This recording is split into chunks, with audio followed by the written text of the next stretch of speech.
Hero Wars, Zeus has arrived with a warning. Tristan is being judged by the wrong numbers, and that mistake is costing players a devastating physical weapon. His real power isn't damage, it's the engine he creates for the entire team, and most players completely misunderstand it. Watch this carefully. Let me show you the trap first. You open Tristan's card, and your eyes go straight to the bad news. 0 Crete. 0 Vampirism. A warrior who doesn't lifesteal, doesn't Crete, and doesn't top a single damage chart. So the instinct is obvious: skip him, build a real carry, and move on. Read that again, because that instinct is exactly how you lose. Tristan was never designed to top the chart. His job is making sure everyone else does, turning a supported carry from solid into unfair. So let's break down how he does it, then look at the machine he was built to power. Start with positioning.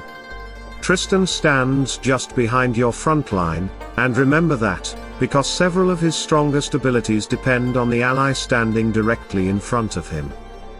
Now we get to the centerpiece, armor, and tearing it apart. Tristan walks in with over 55,000 armor penetration before his weapon even speaks. Then his artifact, the Demonic Reliquary, adds another 50,000 plus whenever he ults.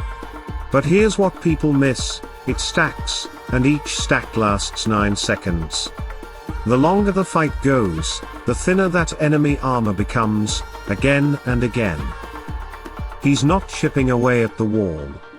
He's demolishing it, until your physical carry's attacks stop bouncing off and start landing with their full weight. His ultimate, Sacred Rage, hits nearby enemies for 40% of his physical attack plus a per level bonus.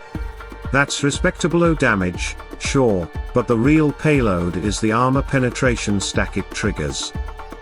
The damage is the appetizer. The shred is the meal. Then comes the buff that defines Tristan, Righteous Zeal. He gives the team a physical and magic attack boost for 5 seconds, worth 22% of his physical attack plus a per level bonus, and allied blessed heroes get double that effect. That's why Tristan wants a blessed roster around him. The more blessed heroes you bring, the harder his entire buff swings. His third skill flips that pressure onto the enemy.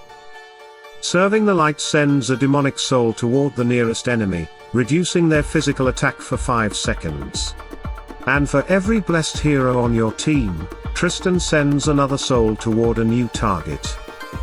Your side hits harder. Their side hits softer. Tristan is pulling both ends of the scale at once. And tying the whole system together is his passive, Blessed Vanguard. Whenever the ally in front of Tristan gains energy, he steals a portion for himself, over 70% from a blessed ally, and over half from anyone else. Put him behind an energy-hungry carry, and Tristan reaches his ultimate faster. Faster ult means faster armor penetration stacking.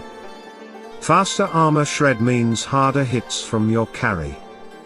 And that creates the engine feeds itself. So that's Tristan. Now let's look at the machine, the same 5 you know. Galahad, Lyria, Tristan, Sebastian, and Lara Croft. Tristan and Lyria create the armor penetration flood, stripping enemy armor so Galahad's swords carve through instead of bouncing off. Tristan is also the blessed multiplier, doubling his buff and increasing his debuff souls as you stack more blessed heroes. He controls the attack tug-of-war, your team goes up while the enemy comes down. Then Sebastian converts that advantage into crits, Galahad turns the cracked armor into massive sword damage, and Lara Croft keeps the pressure rolling. Fenris is Tristan's own patron, while the team pet can rotate between Axel and, sometimes, Chorus. So he buffs, debuffs, shreds armor, and fuels his own ultimate. Rush to build hero, right? No. And here's the honest part. Let's be straight about where this team lives now, because that has changed. This is not the answer to the magic meta, and it's not the mainstream composition it once was. If you expect Tristan to hard counter a magic team, stop, that's not his job, and he loses that fight consistently. His entire kit is built around physical warfare. His magic defense sits around 14,000, and with 0 crit and 0 vampirism, he has no real self-sustain when a magic team starts melting him. Control makes it even worse. Silence his ultimate, and that armor penetration engine freezes completely. Don't bring him to a magic fight. Bring him to the fight he was built for. Every tool that looks like dead weight against magic becomes a loaded weapon against physical teams. Serving the light strips physical attack, meaningless against a mage, devastating against a physical carry. Combine that with the armor penetration flood and the team-wide attack buff, and this squad starts chewing through physical compositions, Kira teams, lines running Isaac, even Jew divers. Point it at physical, and it does the job cleanly. And that's exactly why Tristan still matters outside the mainstream. In a mode like Clash of Worlds, you can't rely on one composition. Different attacks and defenses demand different answers, and having a team that reliably handles enemy physical lineups gives your roster real depth. You're not asking this squad to beat everything. You're asking it to own one lane, the physical matchup. And it owns it.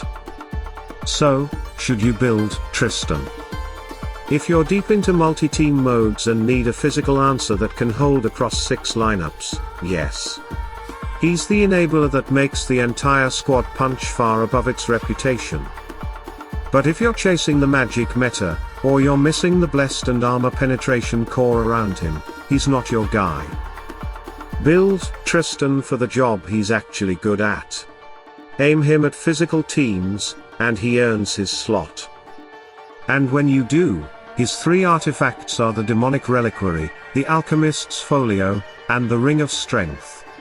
The Reliquary is the centerpiece, carrying that game-defining armor penetration. His glyph options are physical attack, health, armor penetration, and strength. However you choose to weight them, one rule never changes: uptime. The more Tristan ults, the more that armor shred stacks. So anything that keeps him firing isn't just helping Tristan. It's making the entire machine hit harder. So remember, Tristan isn't your damage dealer, he's the weapon behind your damage dealers. Armor shred, attack buffs, enemy debuffs, and faster ultimates make him a serious threat when you aim him at the physical matchups he was built to destroy. Now I want to hear from you. Are you still using Tristan, and which physical team has he worked best against? Drop your experience in the comments. If this guide helped you, hit that like button, subscribe, and turn on notifications so you don't miss the next strategy breakdown. Build with purpose, choose the right battlefield, and make every hero earn their place. Play smarter, fight harder, and dominate the Dominion.